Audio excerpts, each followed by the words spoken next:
Di awal film kita diperlihatkan sang penguasa underground bernama King sedang membawa jas hitam. Dari kejauhan terdengar suara pukulan yang sangat kencang dan saat dihampiri, ternyata itu adalah John Wick.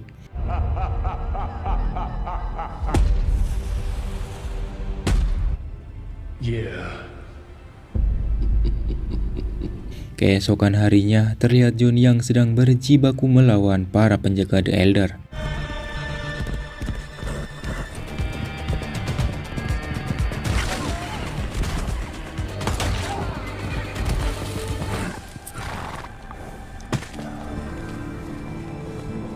Perlu diketahui The Elder sendiri merupakan sosok pemimpin komunitas para assassin The High Table. Elder selalu dipercaya untuk mengambil sebuah keputusan karena terbilang bijak dan religius. Pada kesempatan itu, sang Elder berkata kalau John Wick harus mau merubah kepribadiannya, karena jika tidak, John Wick akan terus-menerus dikelilingi oleh darah.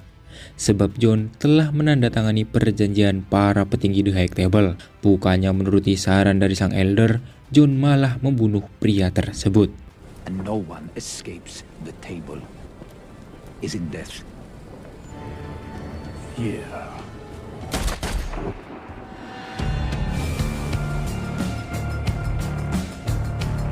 Beberapa waktu kemudian, Winston, si pemilik hotel Continental cabang New York, dihampiri oleh agen pembunuh bayaran senior yang dipanggil Harbinger. Sedikit informasi, di Continental ini merupakan sebuah hotel khusus para pembunuh bayaran untuk beristirahat sembari mengikuti targetnya. Tapi ada sebuah peraturan yang harus ditaati, di mana peraturan itu tidak boleh saling bunuh-membunuh selama masih berada di dalam wilayah hotel tersebut. Di hadapan Winston, Harbinger mengatakan kalau dampak perbuatan John Wick sebelumnya yang membunuh sang Elder akan berdampak pada hotel yang dikelola Winston. Sebab selain merupakan sahabat baik, di film sebelumnya Winston tidak membunuh John Wick walaupun ia mendapat kesempatan untuk membunuh pria tersebut. Winston diberi waktu selama 1 jam untuk melakukan pembelaan sekaligus membunuh John Wick. Karena Winston tidak sanggup untuk membunuh John Wick, Marquis selaku pemimpin High Table menganggap kalau Winston telah berkhianat. Oleh karena itu, Marquis meledakkan hotel The Continental yang dikelola oleh Winston sekaligus memasukkan Winston ke dalam daftar ekskomunikado. Atrocity on New York, and look what that has gotten us.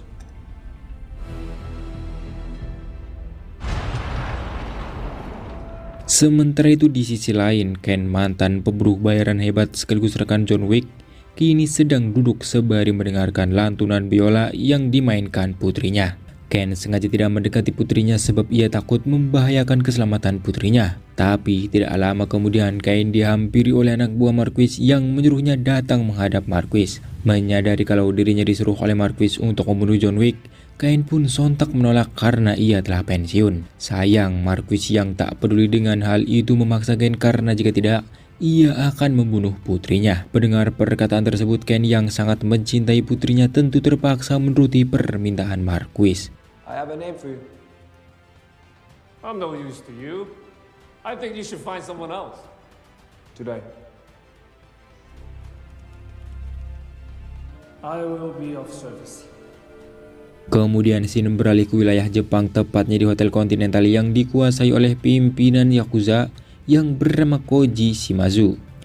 Ternyata kedatangan John Wick ke sana tidak disetujui oleh Akira, sebab ia tahu resiko para anggota The High Table yang menyembunyikan John Wick. Meski begitu, Shimazu tak memperdulikannya sebab John Wick merupakan salah satu sahabat dekatnya.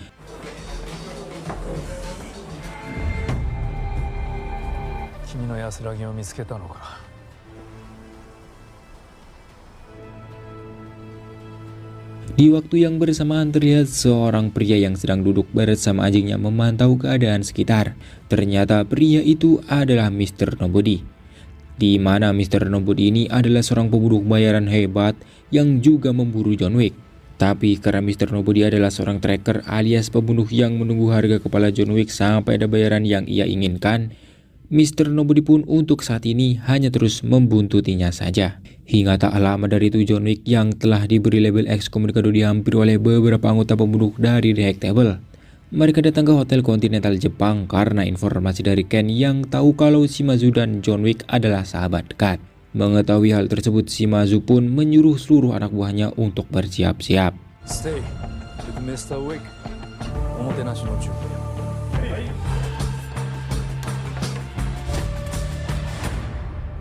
Disitulah kita bisa tahu kalau Shimazu dan Ken juga merupakan sahabat dekat. Tapi Shimazu yang sadar kalau nyawa putri Ken dalam bahaya, dan Ken yang terpaksa menuruti perintah detektable pun mau tidak mau harus melawan sahabatnya sendiri. Hingga pertempuran di antara mereka pun tak terhindarkan lagi.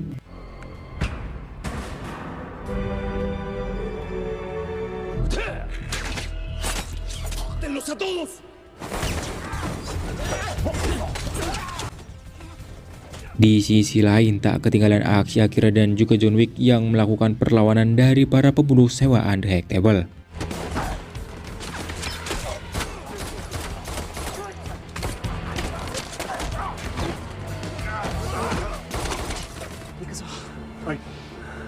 Sementara itu, meski dirinya tidak bisa melihat, Ken yang mengandalkan sensor alat yang ia pasang serta feeling yang kuat juga berhasil mengalahkan beberapa anak buah Shimazu.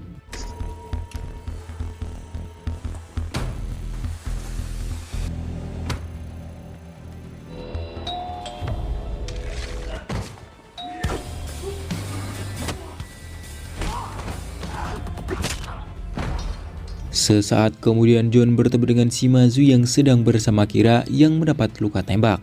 Sebelum pergi, Akira meminta John untuk menghabisi lebih banyak lagi para pembunuh sewaan detektable seperti sosok pencabut nyawa Baba Yaga.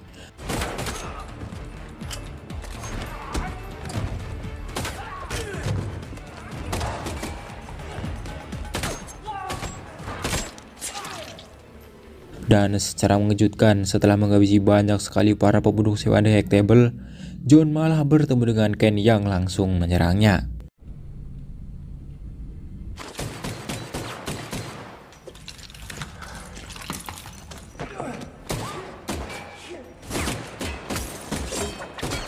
Walau ia punya kesempatan untuk menembak Ken, John memutuskan untuk mengurungkan niatnya dan pergi melarikan diri.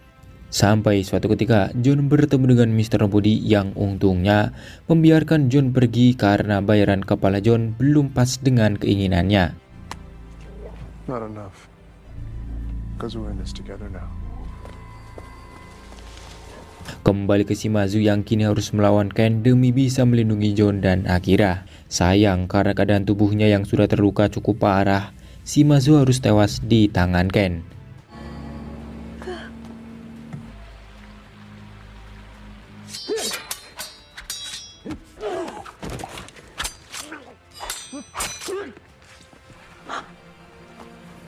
Saat Akira ingin membalas dendam atas kematian sang ayah, Ken yang sadar kalau ini belum waktunya menyuruh Akira untuk pergi.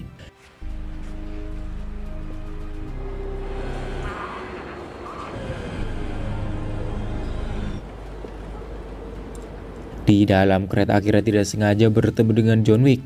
Sebelum berpisah, Akira berpesan jika John tidak mau membunuh Ken, ia sendirilah yang akan membunuhnya suatu saat nanti.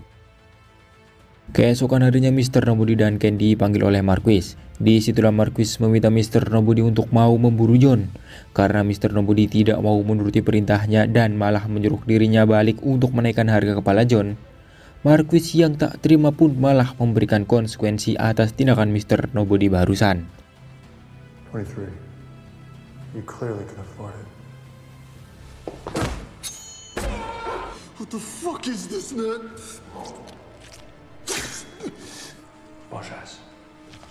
Di waktu yang bersamaan, John kembali ke New York untuk menemui Winston. Pada kesempatan itulah, John berkata kalau ia akan menghabisi semua orang yang berhubungan dengan Detektable, terutama Marquis. Karena bisa kita tahu, selain orangnya semena-mena, Marquis hanya berlindung di balik Detektable dan menjadi beban saja. Oleh karena itu, Winston yang juga mempunyai dendam terhadap Marquis karena telah menghancurkan Hotel Continental miliknya, serta membunuh rekannya, sangat mendukung John.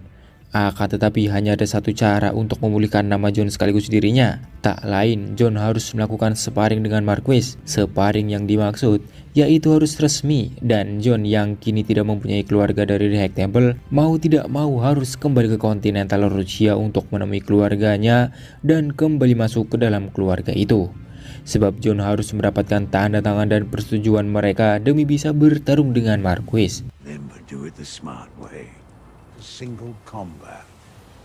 It's also win or lose.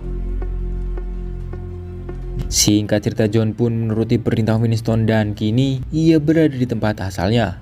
Namun secara mengejutkan, karena ulah John sebelumnya, John harus ditawan tanpa perlawanan. Di sana ia bertemu dengan Katia, orang yang telah dianggap sebagai adiknya sendiri. Ternyata Katia kini sangat membenci John, sebab karena ulah John, mereka harus mendapat hukuman, yaitu salah satu tertinggi di sana sekaligus ayah angkat mereka yang dibunuh oleh salah satu pembunuh bayaran sewaan Marquis. Oleh sebab itu, menyadari mereka mempunyai musuh yang sama, John meminta maaf dan menyarankan Katia untuk mau bekerja sama sekaligus menerimanya kembali. Katia yang mendengar saran tersebut terlebih dulu menyuruh John untuk membunuh orang yang telah membunuh tetua mereka kemarin.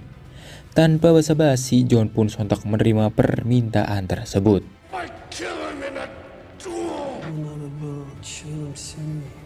You will only have to kill one. Kila Harkan. Bring proof of death. Singkat cerita, sesampainya John di markas Kila, orang yang membunuh ayah angkatnya, John kembali bertemu dengan Ken dan juga Mr. Nobody yang juga ada di sana. Pada kesempatan itu, karena mereka bertiga juga ingin membunuh John, Kila mengajak mereka untuk memainkan sebuah permainan kartu, yang mana hanya akan ada satu pemenang dalam permainan tersebut, dan yang menang bebas membunuh semua lawannya. I thought we play a game. All right.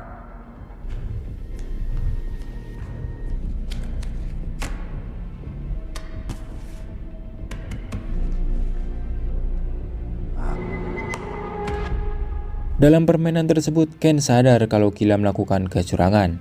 Maka dari itu, Mr. Nobody, Ken dan juga John memutuskan untuk bekerja sama melawan Kila dan kelompoknya.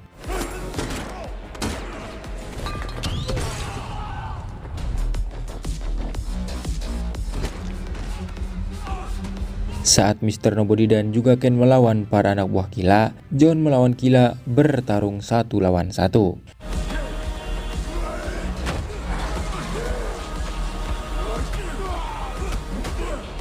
Beruntung meski dirinya sempat terpojok, pada akhirnya John dapat membunuh Kila.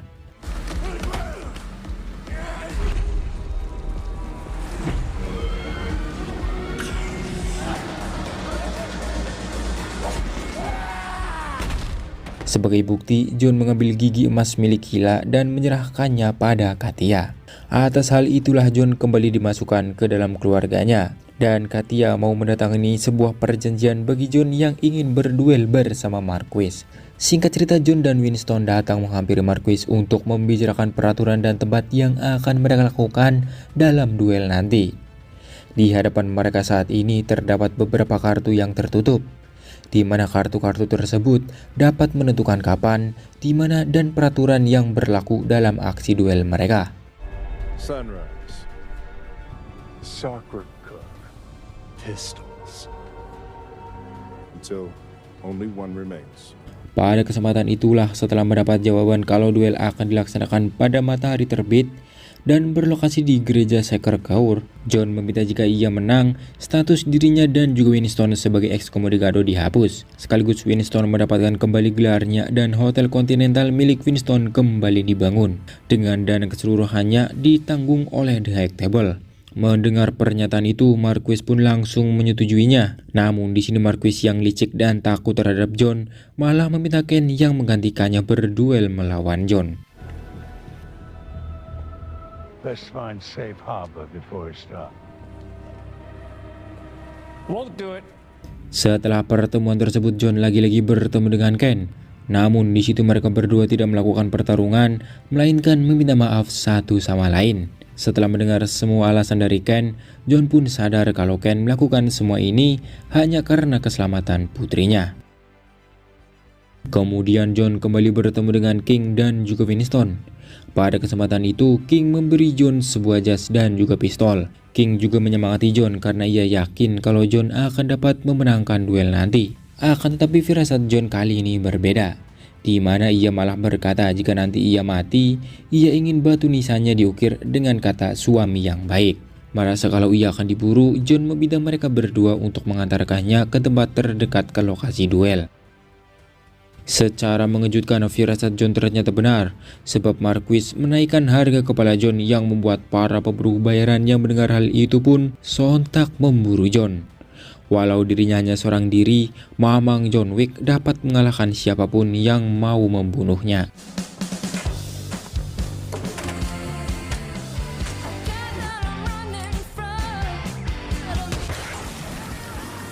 Tak cukup sampai di situ, hampir seisi kota kini dipenuhi para pemburu bayaran yang menyerang John Wick secara membabi buta.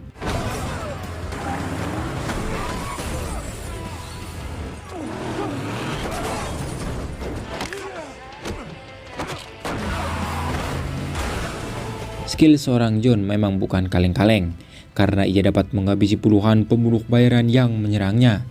Hingga John pun terpaksa menggiring mereka masuk ke dalam sebuah rumah kosong, dan di sana pertempuran epik pun terjadi.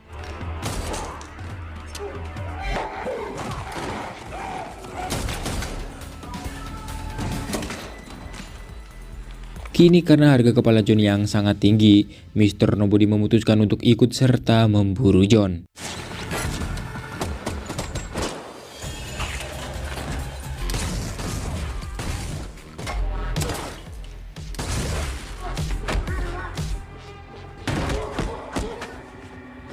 Hingga siapa sangka saat ia akan membunuh Mr. Nobody, John yang melihat kalau anjing peliharaan Mr. Nobody akan ditembak malah menyelamatkannya.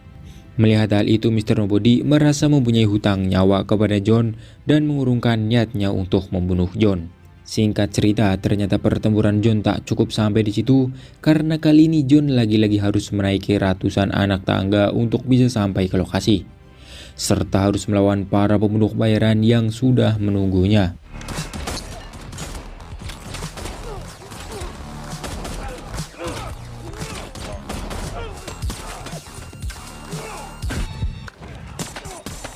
Beruntung secara tak terduga, Ken yang juga ada di sana kini memutuskan untuk bekerja sama dengan John agar mereka berdua bisa melakukan duel nanti. Di sinilah terlihat jelas duet dua pembunuh hebat yang di luar nalar.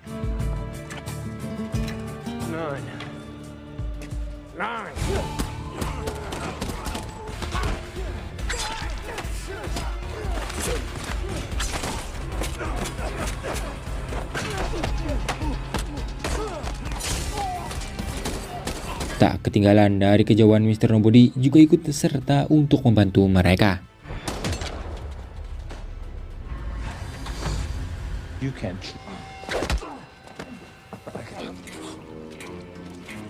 Nuts.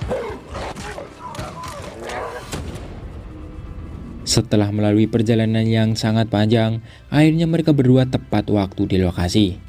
Kali ini masing-masing dari mereka diberi sepucuk pistol dan disuruh melangkah 30 langkah berlawanan, di mana setiap satu peluru yang ditembakkan, mereka harus melaju 10 langkah ke depan. Ronde ini akan berlangsung sampai ada dari salah satu mereka yang mati. Setelah semuanya siap, akhirnya duel pun dimulai.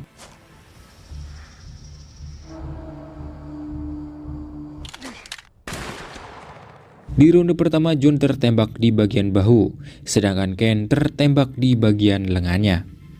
Ronde kedua, John dan juga Ken sama-sama tertembak di area tubuh mereka. Karena belum ada yang tewas di antara mereka, John dan Ken kembali melangkah 10 langkah ke depan. Di ronde ini, kecil kemungkinan dari mereka untuk hidup. Dan sebelum ronde ketiga ini dimulai, John dan Ken bersama-sama mengucap sebuah ikrar dan kemudian